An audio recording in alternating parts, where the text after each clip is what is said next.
Coming up, Brian Burns in his first season with the New York Football Giants falls on an unenviable list. With expectations rising, where do we believe Brian Burns will be at the end of the first year with Big Blue? Plus, taking a look inside not only the defense and players that need to step up, but also one Tyrone Tracy, a rookie on a path to be a big playmaker this season. We dive in coming up next.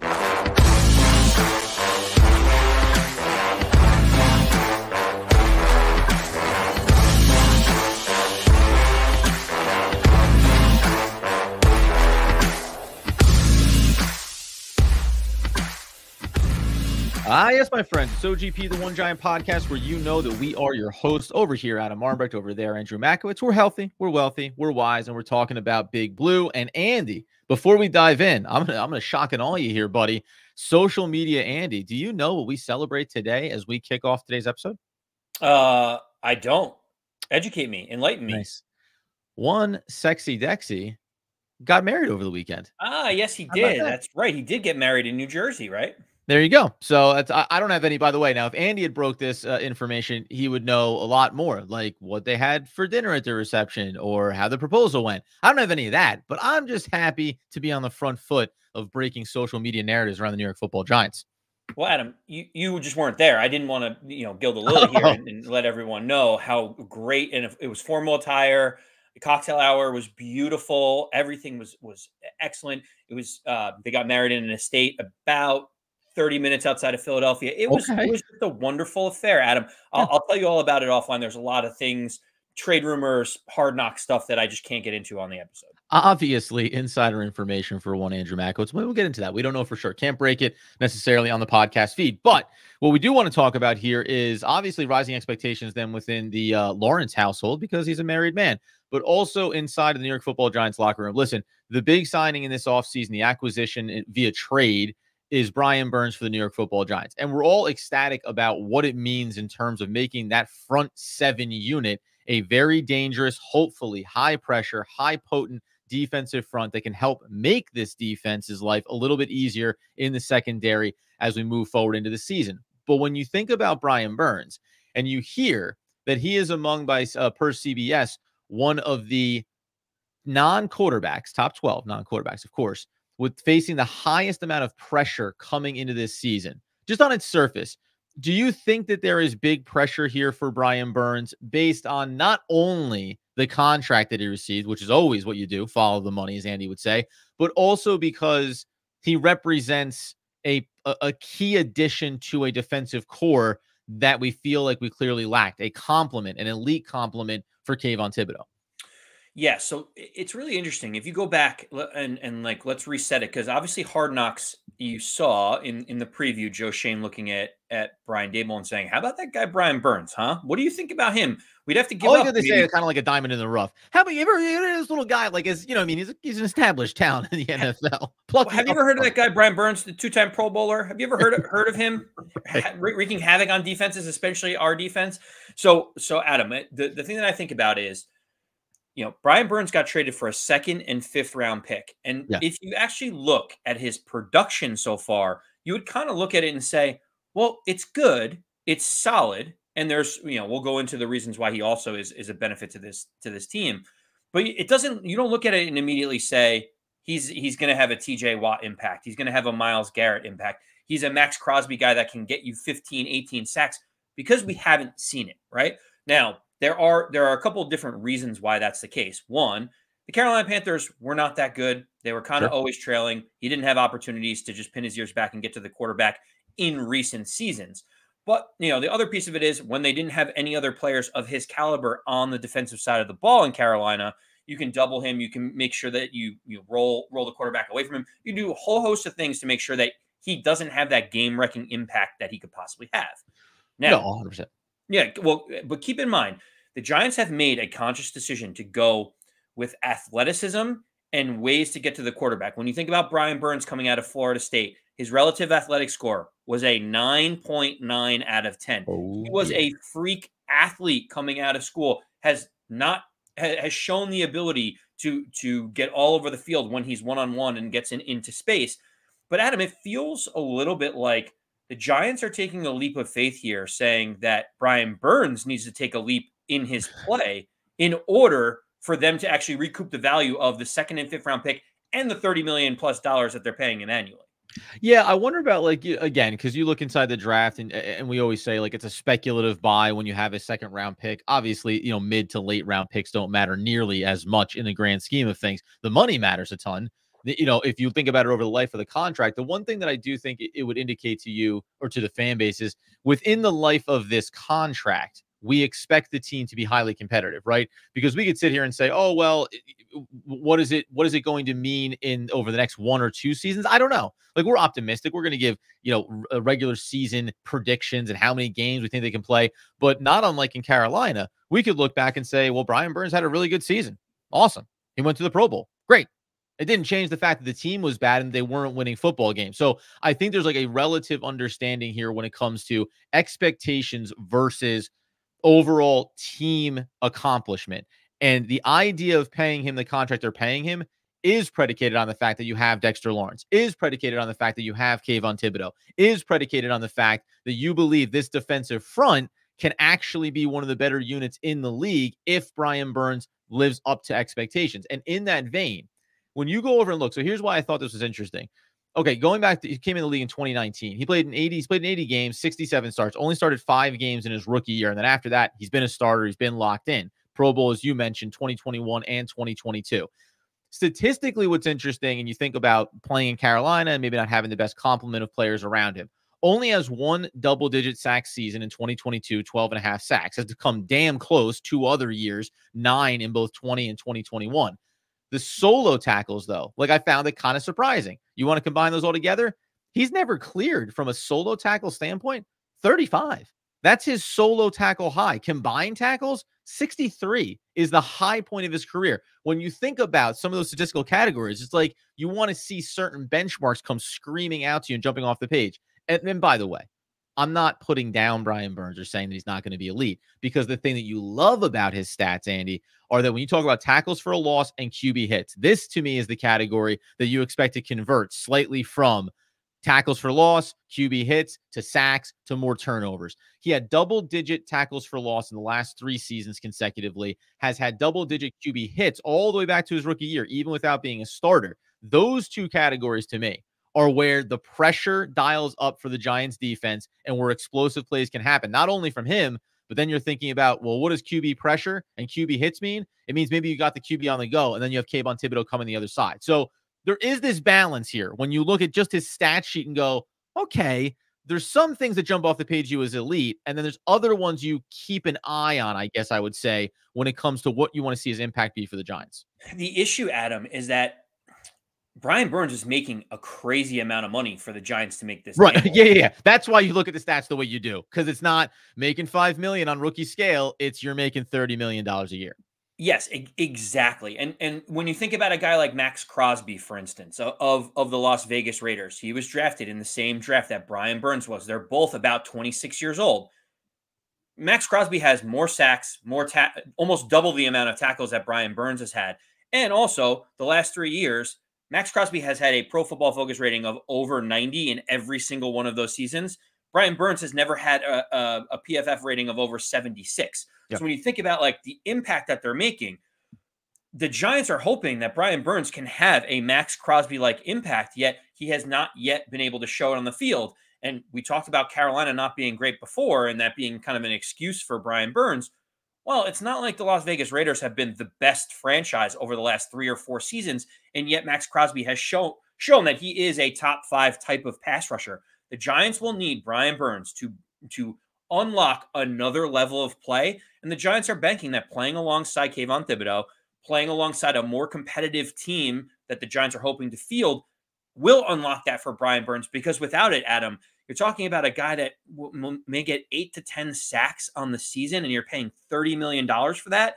Guys like Hassan Reddick, who you can get on the street for $10 million a year, are putting up those numbers. So the Giants really do need Brian Burns to hit a whole new level and not necessarily even just have a Pro Bowl type season. He needs to be like flirting with being an all-pro at his position in order for the Giants to recoup what they have invested in Brian Burns. Coming up here in a second, let's look at another handful of key stats for Brian Burns and then expand the conversation to what's equally as important, the players around him. And no, not just on the front with Dexter Lawrence and Kayvon Thibodeaux, but the secondary and the linebackers as well. Bobby Okereke, Micah McFadden, what do their roles need to look like here in order to maximize the success of Brian Burns and the defense overall? We'll get into that in just one moment. As we continue today's One Giant podcast, we'll let you know that it's brought to you by Personam. Personam is an AI-driven cyber threat detection engine. Personam improves your vision into your network security environment and allows you to see cyber threats that other tools and platforms simply cannot do. Personam is always vigilant and always learning. Check out Personam today. So the other things to note here when it comes to some key stats here and why, again, this all goes back to the top of under pressure coming into the season. And I think it does matter. The paycheck matters here. But if you want to think about it in terms of, well, why is there not going to be as much pressure, i.e. the team and some of these key pieces around him, Kayvon Thibodeaux, Dexter Lawrence, are better than what he played with in Carolina. And that there's some stat lines here that would suggest Brian Burns, it may actually give me some shades of like Leonard Williams when he was first with the team. And we used to defend Andy all the time. Listen, not every stat. It's not just about sacks. There's other stats here that really matter when you're examining a player. But what I like when you go in and look a layer deeper here is you have, in terms of the combined stats going beyond hurries, blitzes, and then also QB knockdowns. So, and pressures as well. I want to get to all three of these things. So obviously the blitz rate is there. He was brought on the blitz 35 times last season. It ratcheted up in the last 3 years of his career in Carolina, 28, 29, and 35. Okay, fine.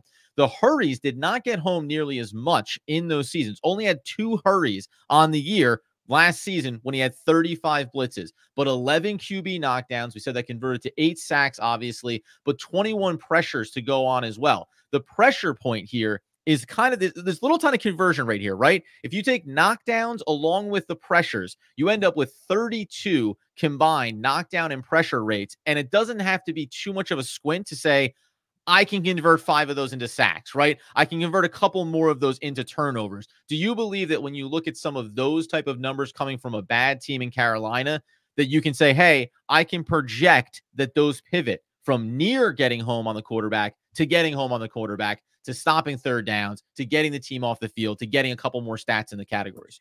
Yeah, I mean, listen, advanced analytics have really taken over in all sports, whether it's, basketball, football, baseball, hockey, and you start seeing like expected runs added, expected goals, Right. the Euros and the Copa America. Like, England has the least amount of expected goals from their offense and the best expected goal differential on defense. Like when you start looking at those advanced metrics, it does help inform what you're seeing on the field and maybe give a little bit more context. Sure. And I think with Brian Burns, that's the point. You bring up Leonard Williams, and that's a great comp because when you see how like his rush win rate and you see how many times he had QB hits, you would think that the normal percentage of how many would convert to sacks would be there, and it wasn't for Leonard Williams. But you're understanding that he is making an impact that is maybe not being shown up on the stat sheet. Right. That's kind of what you're thinking about with Brian Burns. You're also wondering, was the defensive scheme in Carolina set up for Brian Burns' success? Like, obviously, we know Shane Bowen's system talks about while the linebackers are very, very important in the middle in terms of being the brain of the operation, you have to be able to get pressure on the edges for those linebackers to be able to make an impact in the middle of the field. And so that's what Shane Bowen is going to be asking Kayvon Thibodeaux and Brian Burns to do, is saying, you guys are going to be rushing the quarterback quite frequently. We're not going to do a lot of exotic blitzes like Wink Martindale, where we bring nickel corners in or safeties run up to the box. It's on you guys. You guys are edge rushers. You are pass rushers. We are going to ask you to do more of what you do best.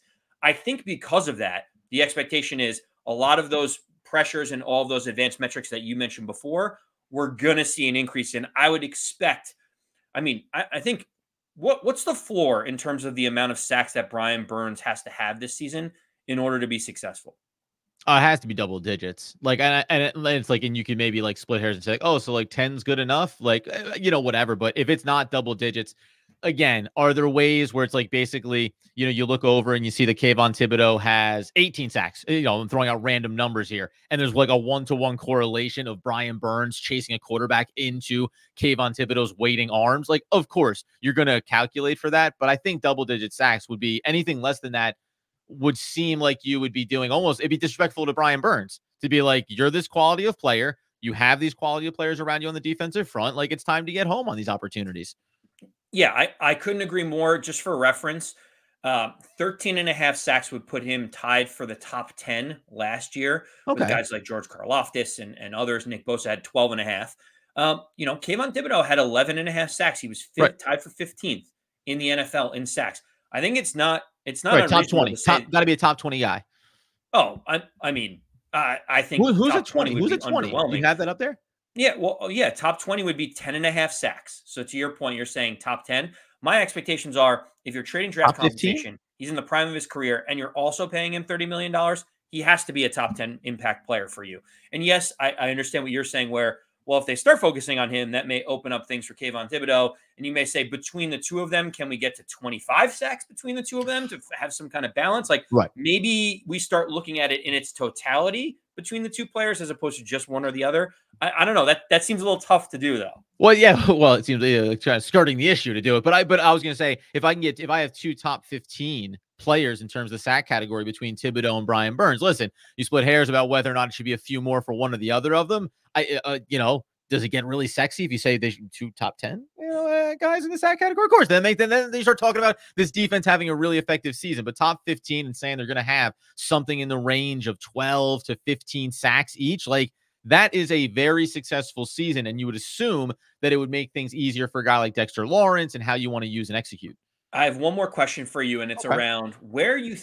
So, who has the greater upside between Kayvon Thibodeaux and Brian Burns this year in terms of vaulting themselves into a top 5 pass rusher? So, I'm going to give you an example. Okay. T.J. Watt, Josh Allen of the Jacksonville Jaguars, Trey Hendrickson, Khalil Mack, Danielle Hunter, Aiden Hutchinson, Max Crosby, Micah Parsons, Myles Garrett, basically round out the top 10. That is the who's who of edge rushers getting home to the quarterback that are guys that are perennial Pro Bowlers, if not all pros. When you look at Brian Burns and Kayvon Thibodeaux, who's the one that challenges to say, I have arrived, I am going to be put in the same breath as those players? Oh, I think it's Kayvon Thibodeaux because you go back and you think about it, rookie season into his second year, played and started 14 games, played and started all 17 games a year ago, 50 combined tackles this past season, 11 and a half sacks, 26 solo, 24 assists, 12 tackles for a loss, 16 QB hits. These are all numbers that are on par with the best seasons of Brian Burns, albeit in Carolina where it was a bad defense. Okay, fine, bad team. Well, the Giants aren't a good team either. It's not like Kayvon Thibodeaux has been given a wealth of support. We talked about this offseason, Azeez Ojulari, and the concerns around what his role was going to be going forward. You go into the advanced metrics on him. He had 18. This is the big jump for me. He was brought, by the way, though, and this is interesting, and you can think about the numbers. I'll throw the ones back out there. Brian Burns was brought on a blitz 28, 29, and 35 times over the last 3 seasons, respectively. Kayvon Thibodeaux went from 49 times his rookie year. Andy, do you know how many times he was brought on the blitz in his second season under Wink Martindale?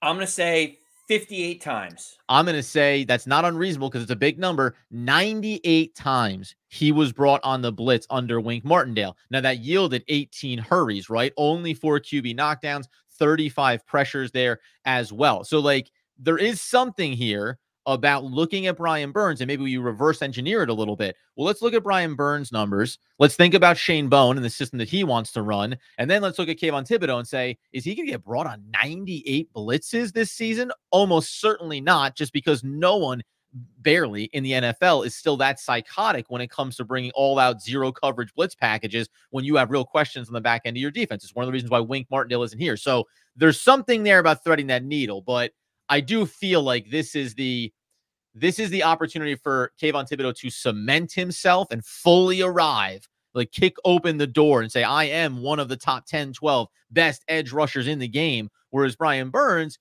is maybe in cementing my legacy territory, not in a bad way, but just hey man, I'm ultra consistent. I'm there every week and I'm going to give you those numbers over and over, year over year. Keep in mind, Shane Bowen was the defensive coordinator for the Tennessee Titans. They did have 2 players in the top 20 in overall sacks. They had Danico Autry ended up 15th with 11 and a half, and Harold Landry, the outside linebacker, had 10 and a half sacks. So they did have 2 double-digit sack guys, one from the interior offensive line, which is, what we're maybe hoping for Dexter Lawrence to be able to provide in his system. But also, if you think about it, you're looking at a defensive scheme that has already shown that multiple players can shine in it. I'm also curious about the blitz numbers. Like, knowing that he's an edge rusher, does it count? Because isn't he kind of just going after the quarterback all the time? Like, what is it? What is the difference between him blitzing or not blitzing? Like, he's kind of still trying to get to the quarterback on most occasions, but maybe that's just like my simpleton brain. By the way, you mentioned there, if you talk about a player like Danico Autry, right? So go to Tennessee this past year, 33 years old, veteran in the league. He had 11.5 sacks. If you go to the advanced stats, I'm laughing because you go to the advanced stats, 11.5 sacks. He blitzed 0 times. He never, I don't know. He's a defensive lineman. Can a defensive lineman blitz? Isn't his goal to like get in the backfield and sack the quarterback anyway? So like, I was already moving forward. Now I'm basically here. I guess I get this. It's interesting to have 11.5 sacks, but never have to blitz for them. By the way, though, that should be like a very encouraging stat line coming out of Tennessee based on stats versus how you get there and what the production is. You mentioned defensive line versus edge versus linebacker. All those things are going to be a factor, but that's almost comical to say 11.5 sacks on 0 blitzes. Meanwhile, Kayvon Thibodeaux, 98 blitzes to get 11.5 sacks. That being the case, though, there's something else here that I want to take a look at in terms of the overall ability for this team to be successful. And that's what's happening around Brian Burns and around Kayvon Thibodeaux. What pressure is going to be put on that linebacker core? We take a look here in a moment at Micah McFadden, Bobby Okereke, and the responsibilities for not only the linebackers, but the edge rushers as well when it comes to defending against the pass and why Shane Bowen's system needs to be successful this year. We'll get into that in just one moment. As we tie a pretty little bow on the OGP episode today, we remind you it's also brought to you by Potential, Pietential. That spells potential. You know that you get over there. It's a free online assessment tool for individual users. It sets a baseline for your well-being, gives you tools to improve over time, and tracks your progress as well. This is a Brian Burns special right here. Go ahead, set a strong baseline. Maybe that's what you were doing in Carolina. Now it's about the tools being provided to you by the New York Football Giants to go ahead and track your ever-ascending progress as you work your way forward. So with that being the case, Potential, check it out today if you so desire. You look over at one of these other stats here, and this is an interesting one for me to have the conversation on. Because if you talk about Brian Burns and you look at his stat lines in terms of coverage, now this is something that he's rarely had to do over the course of his career. I want to make that very clear. Targeted 18, 10, 12, and 15 times over the last 4 seasons of his career. But the completion percentage was 94.4, 100%, spiked a nice one in 2022, 50%, and then 80%. The rating overall for QBs when targeting him was very high, in the 80s, the 90s, basically consistently throughout. And it doesn't really matter. I'm giving you a sample size of, there's going to be maybe 1 play a game when that's going to be the case. However, if you go over and look at Kayvon Thibodeaux, and you remember that he was targeted in his rookie season 5 times, just 2 completions. Targeted 11 times, gave up 8 completions in year number 2. QB rating 80.5. Okay, fine. This isn't their problem, but you have to look at Bobby Okereke and presumably Micah McFadden and say, are you guys ready to pick up when called upon some of these running back out of the backfield assignments, some of these tight end assignments? Because on the rare occasion that they don't bring the blitzes or that it isn't just about getting after the quarterback, you could find yourself in a Shane Bowen system saying, hey, cover some space here. Get ready to pick up some of these guys. And this is probably the variable for this team. It extends all the way to the secondary, as we know. Are they good enough in coverage to hold up when the front doesn't get home? That, to me, is the big question mark here. And both these players, Thibodeaux and Burns, in limited sample size, you say, okay, need to see if you can still do it. I think Thibodeaux showed that he got exponentially better at reading the QB and understanding getting out into space when he needed to. If he wasn't coming on a blitz a year ago, got a lot better in that from year 1 to year 2. Well, so Kayvon Thibodeaux actually made some comments, and he was like, you don't fully understand what the defense was asking of us. Like, I was not asked to rush the quarterback. And you kind of heard it, and you're like, oh, is that just a guy complaining, saying like, hey, I didn't get home because of all these excuses? But then when you actually break it down, like, we know that in 2022, Wink Martindale blitzed 44.8% of the opponent's dropback. So, like, he's going as many times as humanly possible. And Wink Martindale is also about pressures from all different places. You don't know where it's coming. Exotic looks, create havoc and pressure, make them get the ball out early. But Adam, that created situations where a guy like Brian Burns, if he was under Wink Martindale or Kayvon Thibodeaux, would have to drop back into coverage to allow for some of those exotic looks to take shape. If a corner's come in or safety's coming in and all out blitz, like then he's got to drop back into coverage. The nice thing is that is not what Shane Bowen does. And we've mentioned this before, how much of an opposite Wink Martindale is to Shane Bowen. Like from 2021 to 2023, 31st, 30th, and 24th in terms of blitz rate. They don't send extra players. They ask their players that are in the positions to do what they do best most often. And so for me, I'm encouraged by that, knowing that they're basically saying, Brian Burns, you don't have to drop into coverage, at all, as if you were under Wink Martindale. Kayvon Thibodeaux, we know you complained about having to drop back in coverage. They didn't allow you to go get the quarterback and wreak havoc in the backfield. Shane Bowen's like, you guys are great at that. We're going to stand up and say, you guys get home to the quarterback so we don't have to do all this exotic stuff. To me, that's encouraging for how we have this set up is Dexter Lawrence get home, Kayvon Thibodeaux get home, Brian Burns get home. We don't need to throw Tyler Nubin and Jason Pinnock constantly blitzing to create these exotic looks because we have the guys that can beat you one-on-one. To me, that's encouraging, especially with the personnel that we have here. 100%. I think overall, this system is just better set up for the personnel you have and to be successful in bringing in Brian Burns. The interesting thing to me is looking into that linebacking core. This is where we talk about Bobby Okereke and Micah McFadden. If we look at these two players, so Bobby Okereke comes over. I mean, listen, let's be clear here. Dude's a stud. He's exactly what Giants fans have been dreaming of to have in the middle of this defense, a captain, a leader, all of those amazing things. And we also know that in his first year for the Giants, he was targeted 42 times, gave up 34 completions, 81% for 300 yards, 92.7 QB rating. And that's fine. Because guess what? He's doing all the other things that you need him to do as a linebacker inside of the New York Football Giants defense. So we're not going to sit here and nitpick him that much. What I find fascinating, which, by the way, almost a career high. God, he was 2 away from tying his career high, which he set the year prior. 149 combined tackles, 92 solo, 57 assisted was a career high for him, along with a career high 11 tackles for a loss for one Bobby Okereke. I turned my attention over to Micah McFadden. If you want to talk about, because we know secondary, listen, there's going to be some young players, going to be some growing pains. Sure, we're happy that Simmons is back, but he's kind of a Swiss Army knife and was not always great in coverage over the course of his career. Micah McFadden went from, in his rookie campaign, 23 targets, 20 completions, 87%, QBR of 119.4. Like, my God.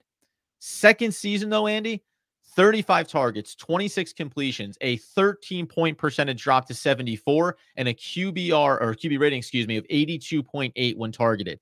His role and how he fits into this defense and complements Bobby Okereke, this is like, that's that little needle mover here. Oh, when it comes to having coverage, if Micah McFadden is evolving into that ability there to pick up a running back out of the backfield or to hang with a tight end if needed, that helps to just further this dynamic of we're not bringing heavy blitz packages. People are playing their assignments. And if we can trust to have that in that linebacker core, it makes everybody's job easier. Allows Bobby Okereke to stay focused on run support purely. It allows Kayvon Thibodeaux and Brian Burns to do their job off the edges, Dexter Lawrence, and then you get into the secondary and say, offer some relief for a young and growing secondary that's going to take its lumps. Yeah, and I think the combination of Micah McFadden and Okereke together for a full season after they've understood how each of them likes to play, that I feel like you're going to get more consistency and continuity between the two of them. This is not, to your point, but it's something that's concerning me. Okay. When I heard Shane Bowen say how important those two inside linebacker positions, the first thing I thought was, great. We have Bobby Okereke, who's awesome. We have Micah McFadden, who started to ascend in that role last year. My second thought, Adam, was, man, if one of them gets hurt, we are in a world of hurt. Because do you know who's behind Bobby Okereke and Micah McFadden at the inside linebacker positions, Adam? Who do you got? Well, I was going to say, do you have any, take a stab? Take a guess at who's behind them. No, there's a veteran. I should know this. He's a good guy. He's a good guy, solid contributor. Cleans up after himself. Has a radiant smile. No, who's listed on the depth chart right now? So right now they have Isaiah Simmons listed on the depth chart, who is not an inside linebacker, and they already said he's going to play nickel. So I don't know why he's there. Then next on it is Darius Musa, who they just... Oh, that's right. Yeah. They just drafted to be a special teams contributor, not to or maybe a high-level backup at the inside. Or to be a high-level backup, but he may have to be a starter if one of them gets hurt. And then to round it out, names that roll off the tongue like Benton Whitley, Matthew Adams, and your favorite guy, Darian Beavers, is I the didn't last I, one. I didn't bother mentioning him because I'm not sure where he fits in this new defensive scheme, but that would be the guy you would think, but that's also health and everything else. So that's the complement of players at the linebacker Feeling position good. that are behind the two most important players in Shane Bowen's system. So I say that all because does that concern you as much as it concerns me? Because when I looked at that, I'm like, wait, who is next up if like Carter Coughlin gets a stinger or Bobby Okereke has a concussion or something? And you're looking at the 5th or 6th round draft pick that you were hoping to bring in to be able to contribute on special teams. No, 100%. I think it's actually, we haven't done this version of it yet, talking about targets for the New York Football Giants, whether trades, whether cuts over it, and looking inside that linebacker room and saying we are very thin right there at this position. Now, you can have some optimism, as I want to always have, around Darian Beavers and finally coming back fully healthy. But we had that same kind of thought process around Ellerson Smith, and he doesn't exist anymore for the New York Football Giants, right? Like, life comes at you fast, and injuries can derail young careers pretty quickly. And on top of that, Andy, to close this out, 2 things. One, we didn't get to Tyrone Tracy Jr. We'll talk about him on the next episode. This got way more interesting, way faster than we thought. And that's a good thing. We'll talk about expectations for that rookie running back and why he's in a prime position to succeed. But the other part of this is, for all the compliments that I just paid to Micah McFadden from year 1 to year 2, here's a compliment that nobody wants to be paid. You have a very high percentage. That sounds complimentary in missed tackles, because he had 101 combined tackles last season, 22 missed tackles, a 17.9% missed tackle rate, just 4.8 in his rookie year, where obviously he only played limited snaps over the course of that. He had 117 snaps when he was playing there in 2022, 172 the year later, 25 versus 40%. So giant leap in role also came with, hey, you do a good job maybe of breaking up passes.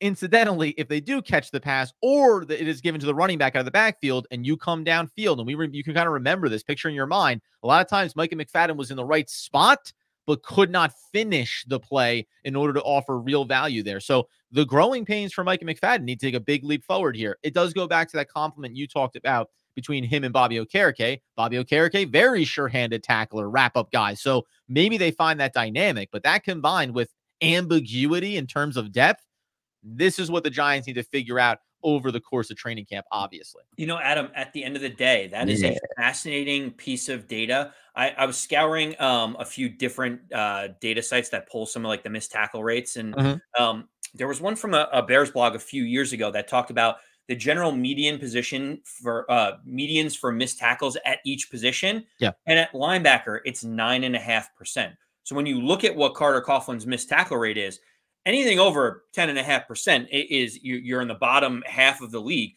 Think about when you go up to 15%, you're one of the worst tacklers in the NFL. So think about what that means for Micah McFadden. That is say near and dear to your heart, Carter Coughlin, slip of the tongue there. You got Carter. Maybe Carter Coughlin's back in the mix. Maybe Carter Coughlin was the last name on the depth chart on ESPN.com. So I had him in the back of my mind. I was like, Carter Coughlin playing middle inside. Who am I? Adam Armbrecht from 3 years ago? Like, I can't do this in my head anymore. But it just shows that Carter Coughlin, that Micah McFadden obviously needs to be a more sound tackler in order for all of this to work.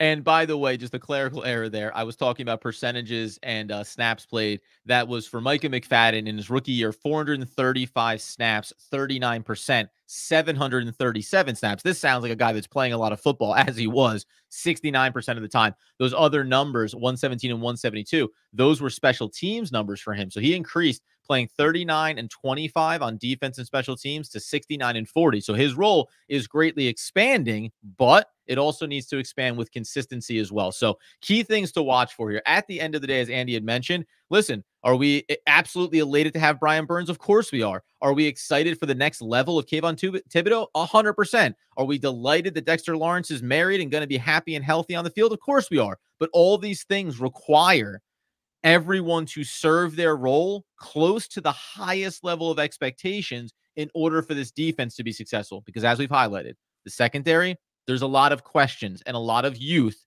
that's going to be playing in behind some of these established talents that we have on the defensive front. That being the case, my friends, you get over to YouTube. You turn on the alerts so you know when we're going live. You go ahead and subscribe if you haven't. We're surging towards 3,000 subscribers. Help us get to that goal. Get us on the podcast feed. Subscribe on the podcast feed. Really helps us out. And check out our sponsors whenever you get a chance. At Andy Mack, which would be at AMAC214 over on Twitter, at Adam Armbrecht, and at One Giant Podcast. Until the next time, friends. Until the best times. As Andrew Mackowitz would want, need, and demand that people know. As always, let's go Big Blue.